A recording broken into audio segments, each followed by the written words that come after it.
My name is Christopher Parker. I am the Acting Deputy Chief Fisheries Officer for Barbados, and I will be acting in the role of Chair for this meeting.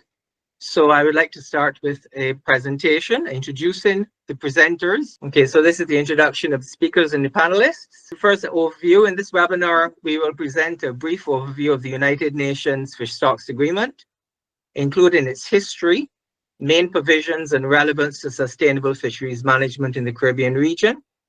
The webinar will particularly profile the agreement's role as a basis for the work of the regional fisheries management organizations and arrangements, and other regional fisheries bodies, and provide examples of implementation at the national level by states parties to the agreement in the region.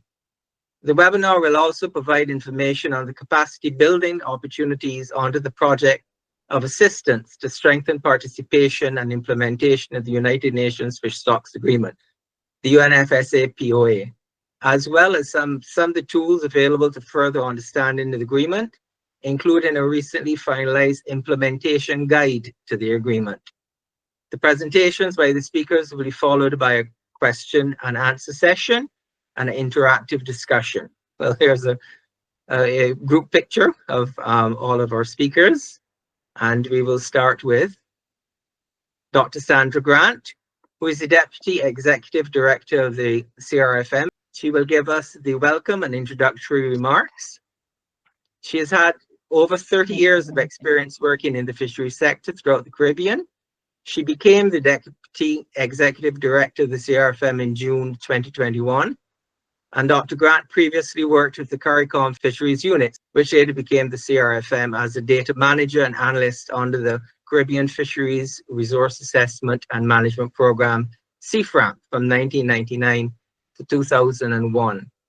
She holds a PhD in Natural Resources and Environmental Management at the University of Manitoba, Canada. We have Mr. DMITRY GONCHAR.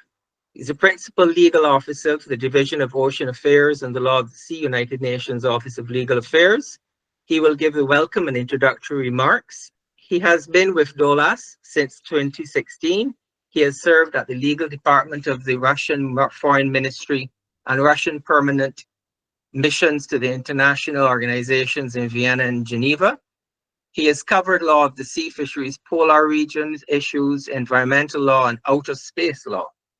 Mr. Gonchar's portfolio includes international fisheries, the UN 1995 Fish Stocks Agreement and related processes, the informal consultative process on oceans and the law of the sea, the regular process for global reporting and assessment of the state of the marine environment and protection of the environment.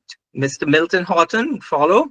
He's the Executive Director of Caribbean Regional Fisheries Mechanism, Secretariat, and he is a graduate of the University of the West Indies, the University of Buckingham, London Metropolitan University, and the University of Law in London. He holds postgraduate qualifications in fisheries, general management, and law, and has over 43 years of experience in fisheries in the Caribbean.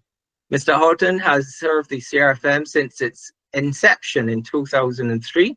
He initially served as the Deputy Executive Director of the CRFM and became the CRFM's Executive Director in December 2011. His expertise includes fisheries, aquaculture development, coastal and marine resource conservation and management, and law. Then we will have Mr. MICHELE, AMERI, Principal Legal Officer, Division for Ocean Affairs and Law of the Sea, United Nations Office of Legal Affairs. He works on matters relating to oceans and the law of the sea, focusing on sustainable fisheries, maritime security, and capacity building. And prior to joining DOALOS, he worked for the Codification Division of the United Nations Office of Legal Affairs on public international law issues addressed by the 6th Committee of the General Assembly and its sub-bodies, including the International Law Commission. Mr. AMERI also spent 9 months with the United Nations Counter-Terrorism Committee Executive Directorate. He has a JD and LLM from New York University School of Law and is admitted to the New York Bar. Dr. Marin Headley, Program Manager of Fisheries Management and Development. Dr. Headley is the head of the CRFM Secretariat's office in St. Vincent and the Grenadines. She's been serving as the CRFM's Program Manager of Fisheries Management and Development since 2016 And Dr. Headley also plays an important role in supporting the scientific and technical work of the CRFM in other areas, including capacity building of member states.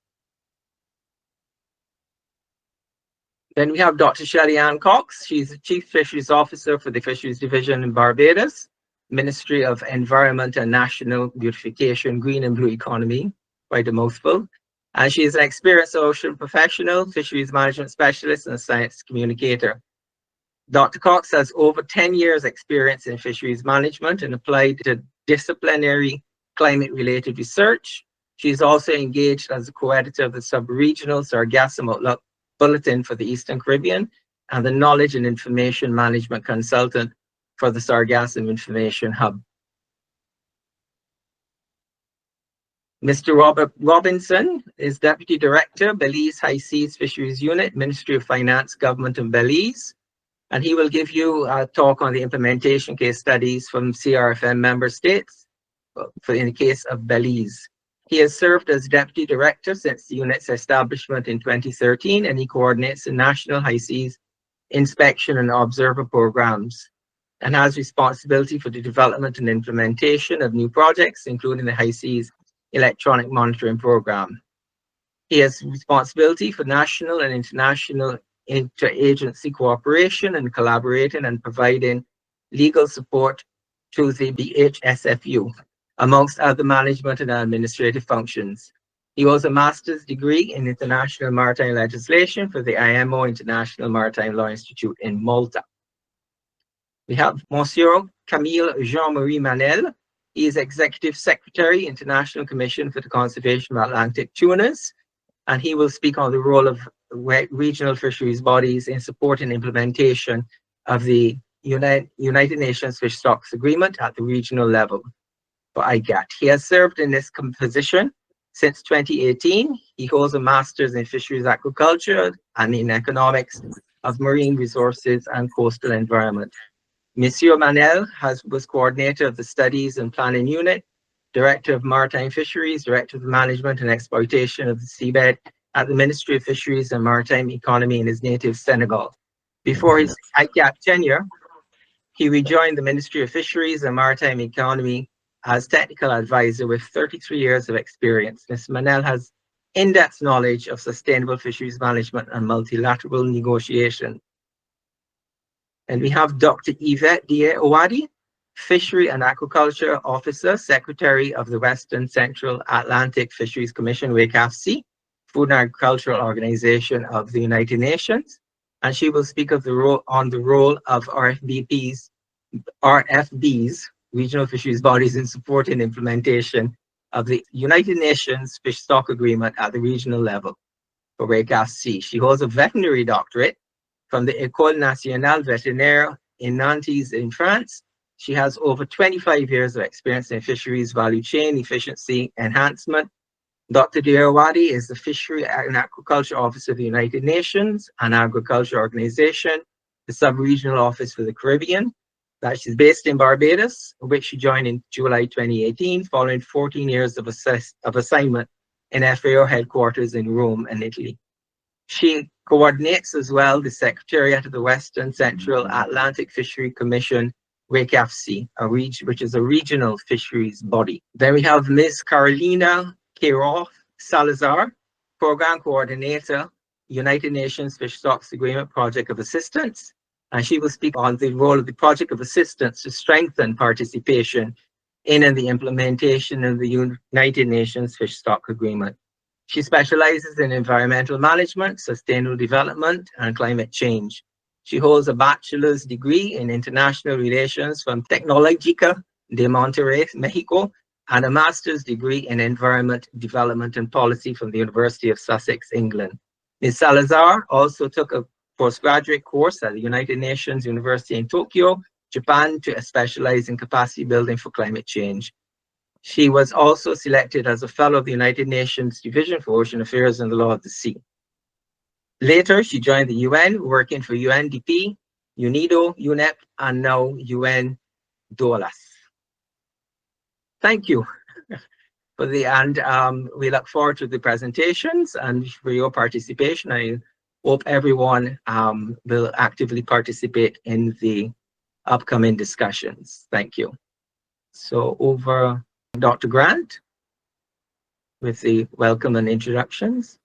So to everyone online, good morning, and to all the participants. It is my pleasure to welcome you to the joint webinar of the Caribbean Regional Fisheries Mechanism and the Division for Ocean Affairs and the Law of the Sea, United Nations Office of Legal Affairs, UN DOALOS.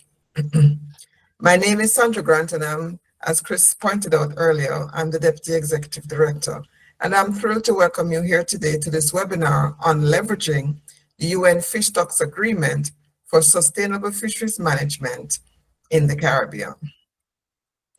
Now, the United Nations Agreement for the Implementation of the Provisions of the United Nations Convention on the Law of the Sea of 10th of December 1982, relating to the Convention of the Conservation and Management of Straddling Fish Stocks and Highly Migratory Fish Stocks, is a global treaty.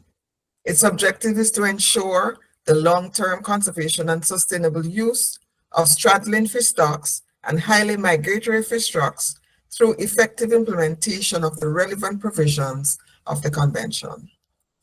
The agreement elaborates on the fundamental principles established in the Convention that states should cooperate to ensure conservation and promote the objectives of the optimal utilization of fisheries resources, both within and beyond the exclusive economic zone. It attempts to achieve these objectives by providing a framework for cooperation in the conservation and management of those resources. Now, the CRFM, as a competent agency for the Caribbean Common Fisheries Policy and its protocols, recognizes the need to not only ascertain the status of the region's fish stocks, but also to determine the potential of underutilized and unutilized fisheries resources, as well as develop and maintain national and regional database in keeping with the UN Convention on the Law of the Sea and the UN Fish Stocks Agreement. Today, we explore the importance of the Fish Stocks Agreement for preserving our oceans through conservation and sustainable use of straddling and highly migratory species. We will present a brief overview of the UN agreement itself, its history and its provisions. In particular, the webinar will profile the agreement's role as a basis for work of regional fisheries management organizations and arrangements. We welcome our speakers from the CRFM, who will give an overview of the straddling and highly migratory species and the relevance and implementation of the UN Stock Agreements to sustainable fisheries. We also welcome our speakers from the Division for Ocean Affairs and the Law of the Sea, the United Nations Office of Legal Affairs, who will present an overview of the UN Stock Agreement and the project of assistance to strengthen participation in and implementation of the agreement. We welcome the ICAT Secretariat and FAO Week of Sea Secretariat as they highlight how regional fisheries bodies can support implementation of the agreement. And finally, to all our participants online from near and far, again I say welcome, and what I hope will be a spirited conversation on how our region can leverage the UN Fish Stocks Agreement in the Caribbean and in our continued commitment towards sustainable fisheries. I thank you. Thank you. I now invite the next speaker, Mr. DMITRY GONCHAR. Good morning, distinguished participants, delegates, representatives, ladies and gentlemen. On behalf of the Division for Ocean Affairs and the Law of the Sea, let me start by thanking the Secretariat of the Caribbean Regional Fisheries Mechanism for partnering with us to organize this webinar. Mr. Milton HAUGHTON and his team have really been a pleasure to work with, and I hope that this webinar can forge a path towards an even greater cooperation between CRFM and DOALOS in the future. Let me also thank in advance all of the other presenters on today's program for their invaluable contributions. Today's webinar is part of a 3-year effort by DOALOS to raise awareness and improve understanding of the United Nations Fish Stocks Agreement under the UNFSA project of assistance funded by the European Union and implemented in cooperation with the Food and Agriculture Organization of the United Nations. My colleagues will provide additional information on this important capacity building project at the end of today's proceedings. Ladies and gentlemen, the UN Fish Stocks Agreement is at the core of the international legal framework for sustainable fisheries. It serves to implement key provisions of the 1982 United Nations Convention on the Law of the Sea on the conservation and sustainable use of straddling fish stocks and highly migratory fish stocks. Although it is a global instrument, it foresees implementation at the national and regional levels, including through regional fisheries management organizations and arrangements. Regional fishery bodies like CRFM have an important role to play in fostering international cooperation and coordination in the implementation of the agreement. In a region such as the Caribbean, where the proximity of states, the biological interconnectedness of marine ecosystems and their resources, and the shared socioeconomic fabric necessitate international cooperation to effectively manage fisheries. Here, the relevance of the agreement cannot be overstated. It is important to note that while it is principally addressed at the conservation and management of high seas fish stocks, the agreement's principles, approaches, and many of its provisions also set a roadmap for the conservation and management of other so-called shared fish stocks. Today's program will provide an opportunity to gain a better understanding of the Fish Stocks Agreement and its provisions, as well as its relevance to the Caribbean region. We will explore how states parties to the agreement and regional fisheries bodies contribute to its implementation and what challenges they face in this regard. We look forward to your active engagement and welcome your views and experiences. Ladies and gentlemen, the state of global fish stocks is unfortunately still on the decline, and urgent action is needed to ensure the continued productivity, health, and resilience of marine ecosystems. Overfishing, including as a result of overcapacity and illegal, unreported, and unregulated fishing, continues to be a significant challenge, but other anthropogenic stressors, such as climate change, ocean acidification, pollution, and ocean noise, are increasingly impacting fisheries as well. The international community has committed to reversing the decline of fish stocks and ensuring their long-term sustainability, including in the 2030 Agenda for Sustainable Development. The full and effective implementation of the United Nations Fish Stocks Agreement by fostering effective international cooperation is a critical pathway for strengthening the management of the world's fisheries. Increasing participation in the agreement is key for achieving its full potential. Thus, this webinar also seeks to provide information to countries that are not yet parties to the UNFSA regarding the benefits of becoming parties and on how they could benefit from support to adopt and implement the agreement through the project of assistance to strengthen participation in and the implementation of the United Nations Fish Stocks Agreement.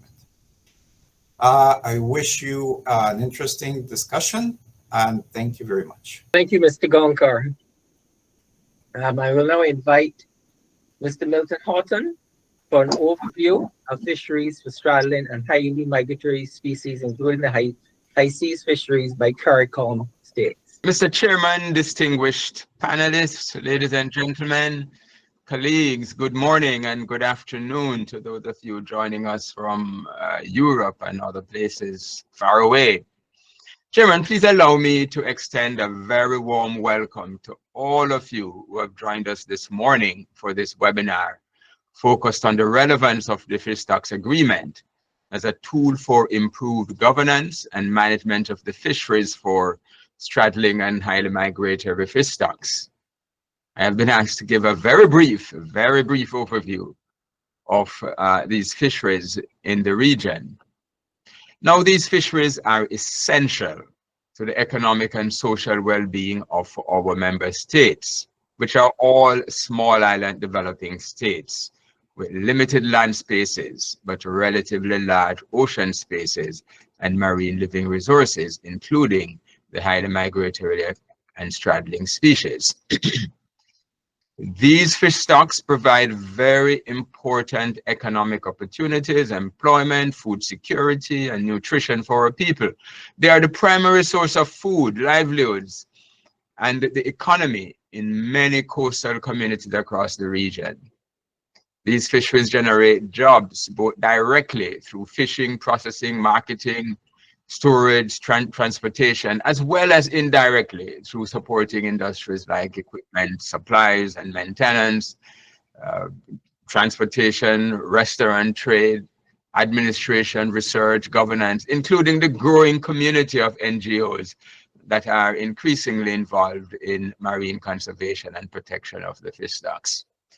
These jobs are essential in SIDS, like our countries, where economic opportunities are often limited. Export of fish, including tuna, snapper, shrimp, and other demersals, are major sources of foreign exchange earnings for our country. In many of our countries that depend on tourism, these fisheries are also very important because they're part of the tourism product, supporting important recreational fisheries, as well as a part of the experience in the fish and seafood that we have available.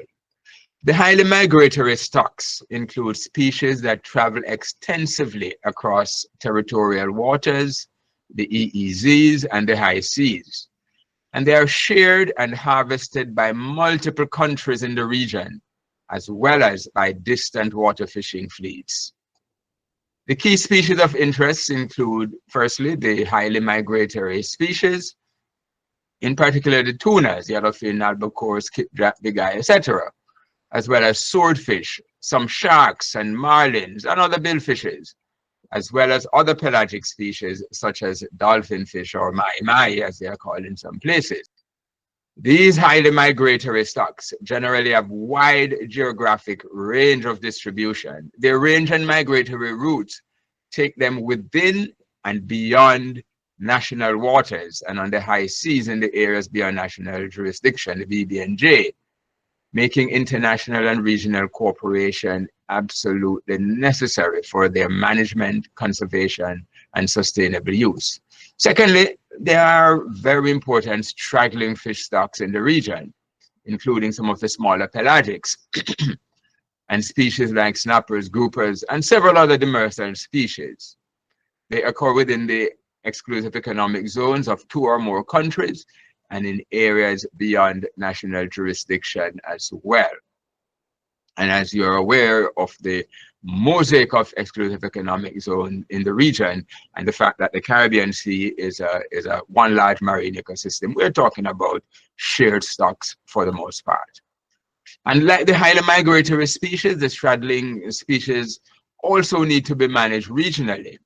The straddling and highly migratory stocks are generally high value species, and so they support very important fisheries in our member states. These stocks are targeted by artisanal, commercial, and recreational fishers within our countries, as well as by other countries in the region, as well as mentioned earlier, the distant water fishing fleet operating on the high seas, as well as in national waters under licensing arrangements. Most CRFM member countries, including Barbados, Grenada, Trinidad, Suriname, Jamaica, St. Lucia, St. Vincent and the Grenadines, they operate small-scale vessels or larger semi-industrial type vessels that target the pelagic species. Most of our countries also have important recreational fisheries and regular fishing tournaments targeting these species. A few of our countries, notably Belize and St. Vincent and the Grenadines, operate open registers that allow the reflagging of fishing vessels. And this is done to attract foreign investment into the region, contributing to economic growth and job creation, and secure catch quotas for the flagged state. I want to emphasize that the fisheries in the region are mainly small-scale operations, which harvest mainly within national waters, that is within the exclusive economic zone. Very little high seas fishing by our domestic fleet. However, because the highly migratory stocks are distributed over large geographical areas, because they migrate long distances and live primarily in the open ocean or the high seas, only a very small percentage of the total harvest of these stocks is taken by CRFM states. In fact, you know, around between less than 2%, really. All our countries put together harvest less than 10% of the harvest. And this is very important to note.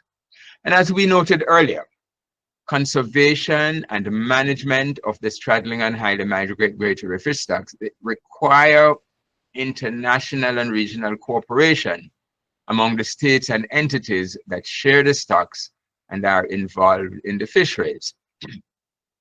The conservation and effective management of these stocks are vitally important in order to balance the ecological and biodiversity health with our social and economic development priorities, given their vital role in food security, nutrition, livelihood, and trade.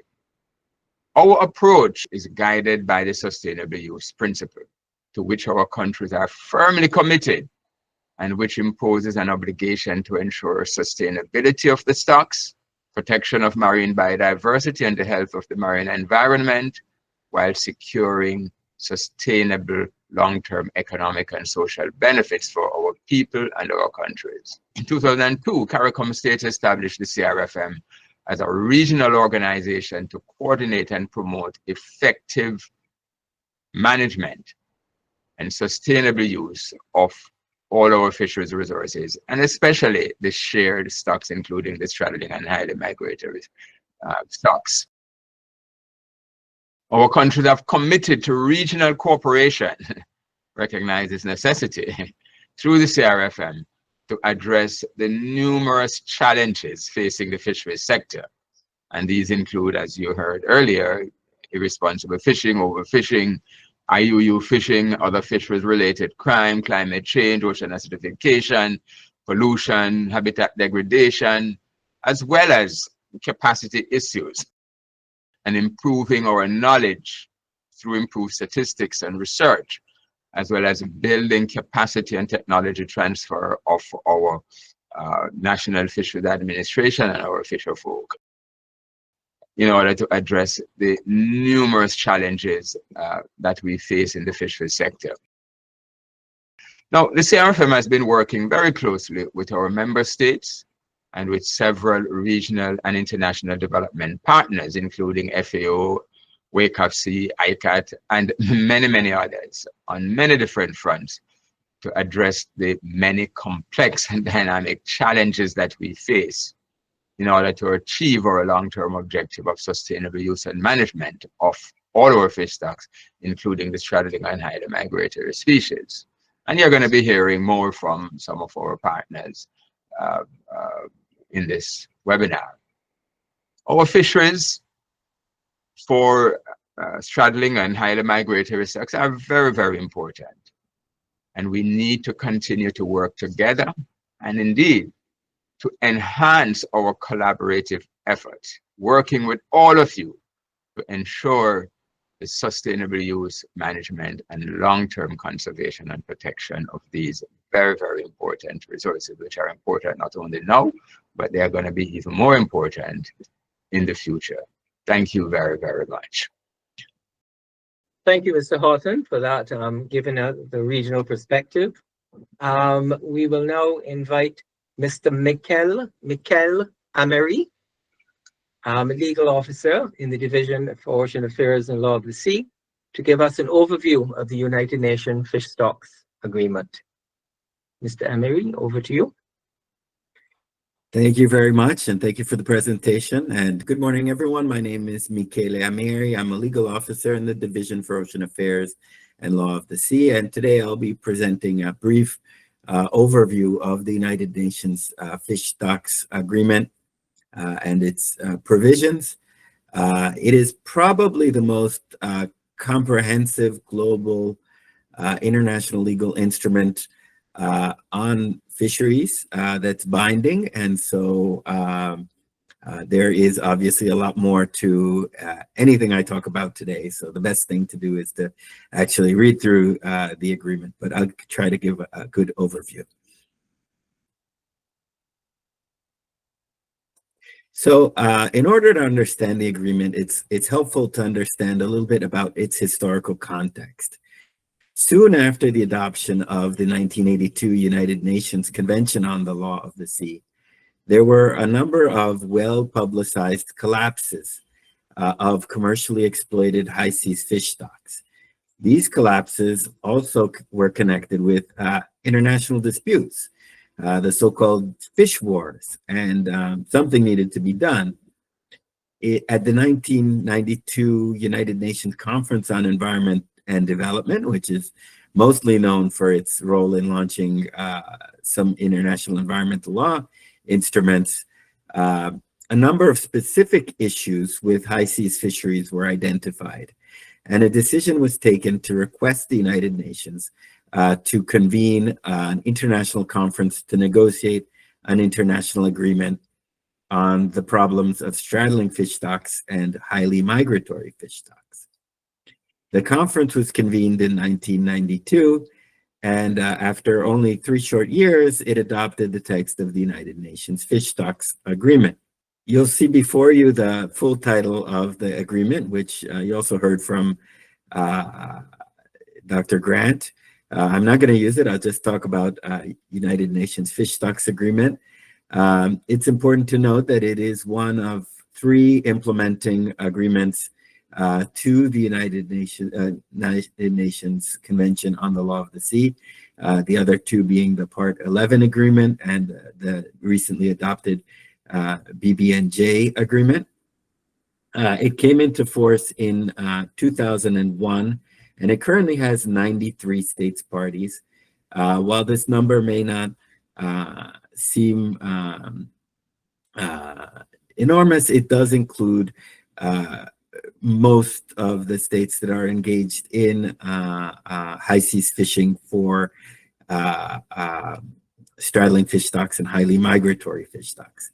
Of course, in my view, it could also include many more coastal states that are impacted by the management of these stocks. It provides a framework for cooperation for these resources, both within and beyond areas of national jurisdiction. And I'm going to go a little bit into detail about that as well.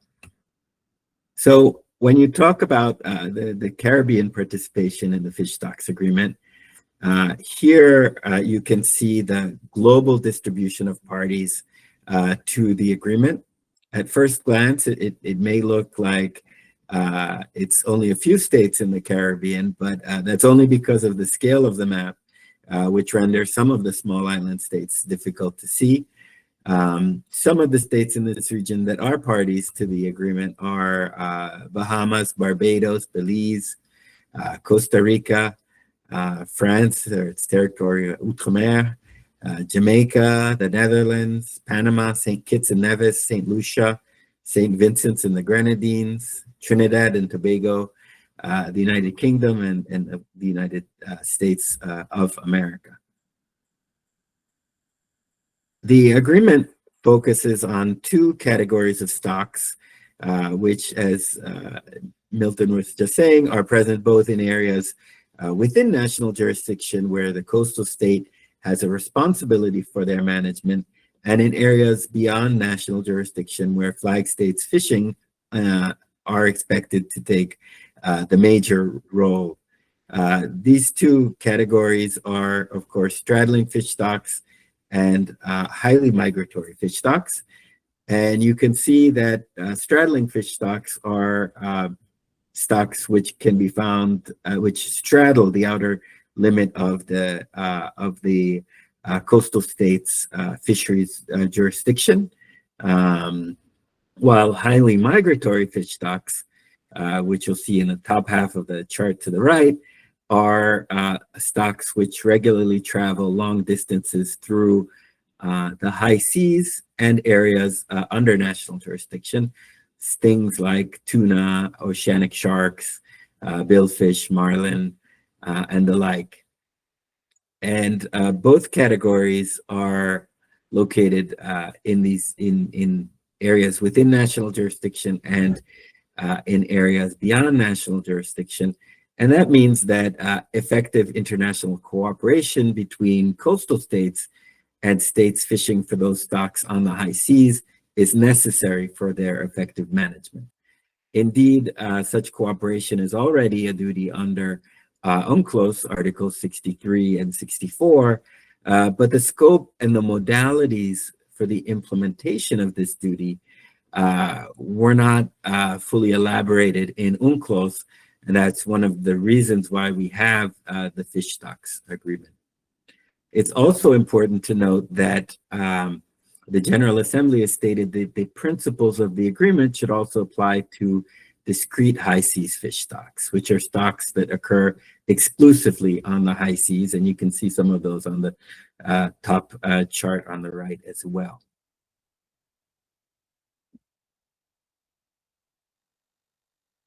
So when we talk about what is the fish stocks agreement aiming to do and what does it do, you can see these broad categories, and this is how I'm going to sort of organize the presentation. Promote the long-term sustainability of fisheries, maintain and strengthen the current system of regional governance in fisheries, strengthen the inclusiveness and effectiveness of RFMOs, combat illegal, unreported, and unregulated fishing, address current and future challenges to the sustainability of fish stocks, and meet global goals and commitments on fisheries.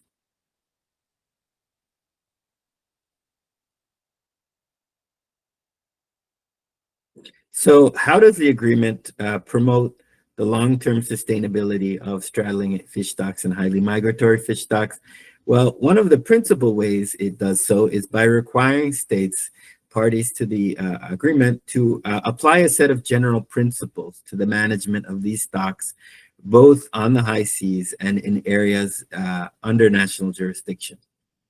While the agreement generally applies to the conservation and management of stocks on the high seas, its Articles 5, 6, and 7 also apply to areas under national jurisdiction. And that's because if they didn't, the measures adopted under the agreement could not be effective. The general principles include familiar principles contained in UNCLOS, such as the goal of optimum utilization and the need to base measures on the best scientific evidence available. Some are modern principles stemming from broader and more environmental perspectives, like the precautionary approach and ecosystems approaches, the requirement to minimize pollution and protect biodiversity. Then there are principles aimed particularly at addressing some of the problems identified by UNCED, such as overcapacity, lack of data and data sharing, and ineffective monitoring, control, and surveillance. Many of these principles are familiar to you because they're now at the heart of modern fisheries management approaches. And much of the work undertaken by FAO and regional fisheries bodies is based on these principles.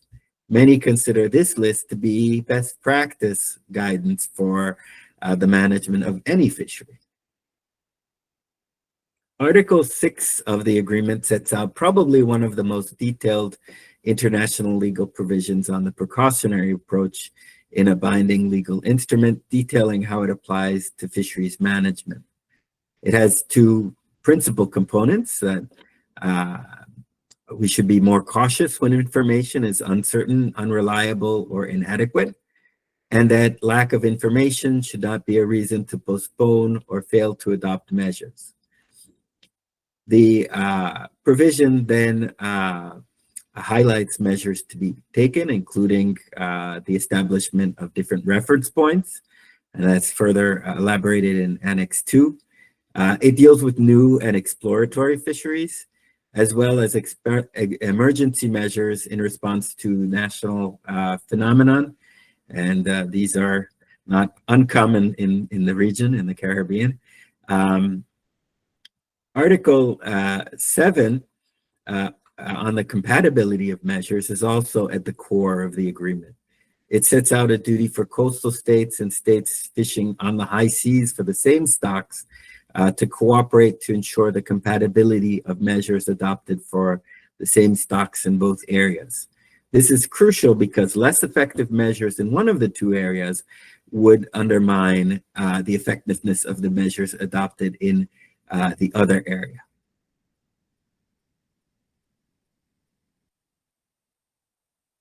And it sets out different factors to take into account for negotiating compatibility of measures. So how does the agreement support a regional approach to the conservation and sustainable use?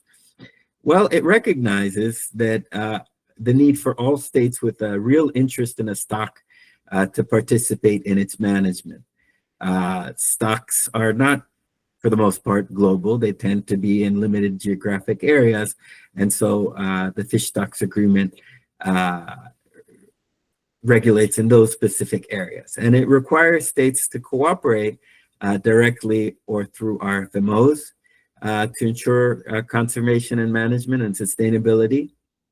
And it requires states to establish RFMOs where none exist, and provides a duty to participate in the work of RFMOs or agree to apply their conservation and management measures, assuming they're fishing for those stocks. And that they should not authorize vessels to fish in an area managed by an RFMO if they're not prepared to do so.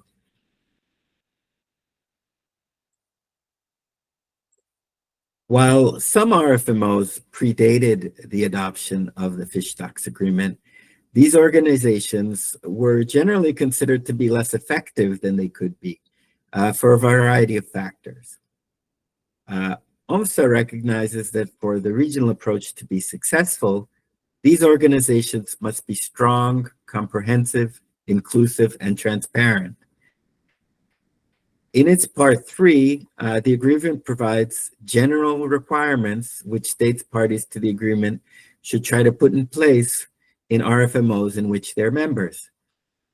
Articles 9 and 10 provide minimum standards for the establishment and functioning of RFMOs. What should you include in an RFMO if you're going to establish it, and how should it function? What are its principal responsibilities? Article 8 provides that states that have a real interest in the fisheries concerned can become members to such RFMOs. Article 11 sets out factors for the participatory rights of new members of RFMOs. What quotas should they be assigned? How should those quotas be considered?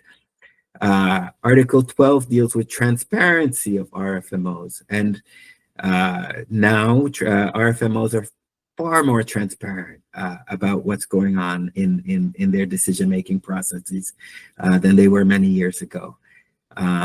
Strengthening existing RFMOs for the RFMOs which predated the agreement, they needed to be strengthened in line with the agreement, and existing RFMOs also need, or new RFMOs also need, reviews and strengthening And one of the ways in which this is happening is through performance reviews. And finally, the agreement puts a lot of emphasis on data sharing and the collection and provision of information, as well as scientific research to understand more about the stocks that RFMOs are regulating. The agreement also provides a very robust framework for combating IUU fishing. This framework provides concrete obligations for flag states, including that they not undermine RFMO measures and authorize fishing only when they can effectively exercise the responsibilities under the agreement. It sets out a number of minimum measures to be implemented by the flag state, and it provides that MCS measures adopted by the flag state should be compatible with those existing at the regional or global level. On the flip side, the agreement also provides for cooperative enforcement to combat IUU fishing, flag state compliance and enforcement of RFMO measures, international cooperation for enforcement. There's procedures there that state, for example, that a coastal state can contact the flag state if it suspects that IUU fishing has occurred and that the flag state is under the responsibility to investigate and take action. It also provides for sub-regional and regional cooperation in enforcement, including high seas boarding and inspection, and also has some safeguards, which are basic procedures for boarding and inspection that are set out in detail in order to make sure that such boarding inspection takes place in a responsible manner. Finally, it sets out a role for port states to take measures to combat IUU fishing. And this was really a precursor to what then the Port State Measures Agreement of FAO has expanded upon.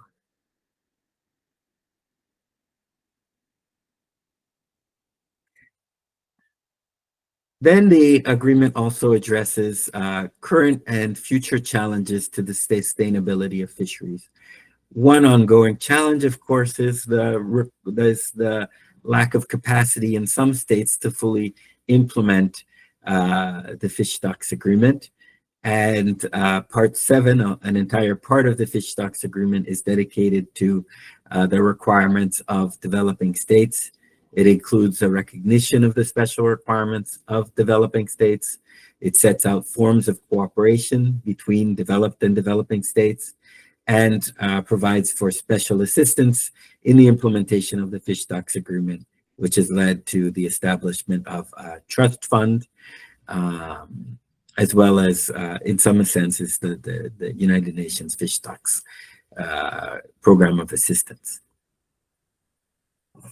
The agreement also has 2 important follow-up processes associated with it, one of which, the review conference, was set out in the agreement itself, and that its role is to review and assess the adequacies of the provisions of the agreement, and if necessary, propose means of strengthening the substance and methods of implementation of the agreement.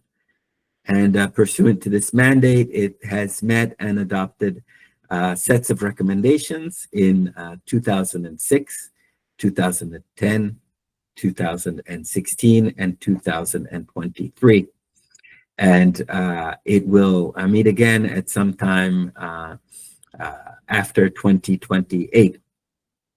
Another process, which was not set out by the agreement itself, but was set out by the General Assembly and by the parties, was this informal consultations of states parties to the agreement. It is held on an annual basis to continue to consider specific issues arising from the implementation of the agreement, with a view to improving understanding, sharing experiences, and identifying best practices. In recent years, it's dealt with such topical issues as the implementation of an ecosystems approach to fisheries management and sustainable fisheries management in the face of climate change. The reports of this meeting are available on the DOALOS website.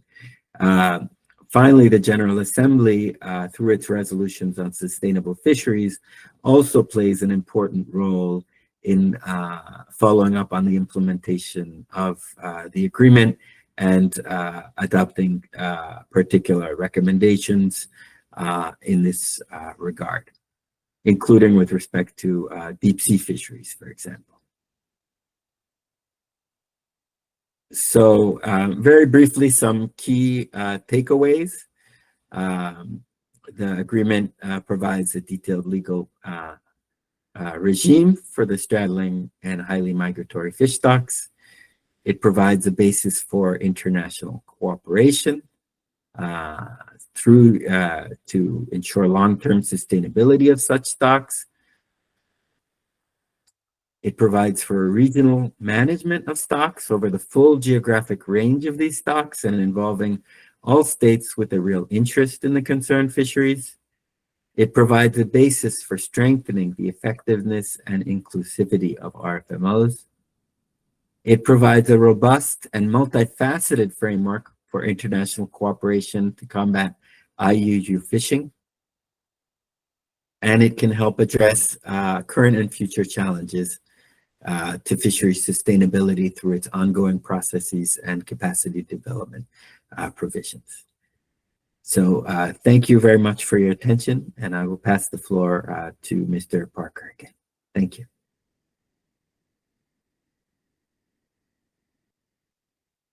Thank you, Mr. AMERI.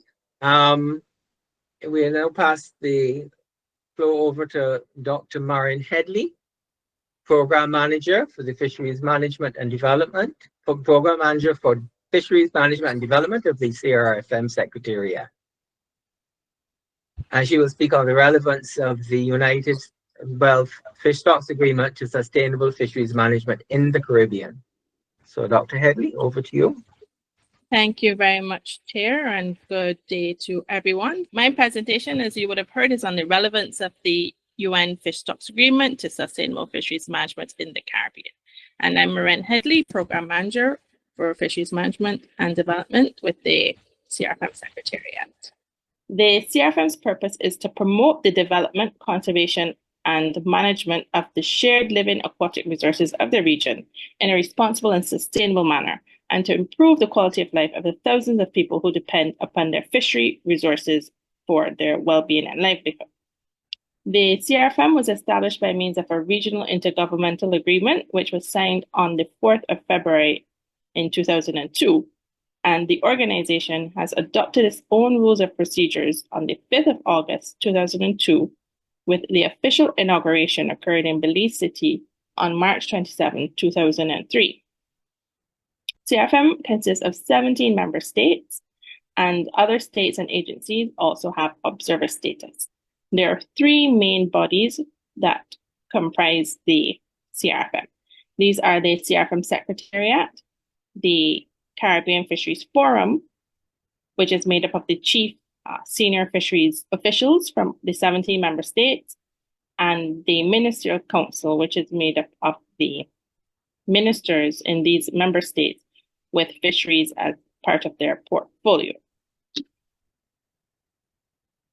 One of the guiding documents for CRFM is the Caribbean Community Common Fisheries Policy.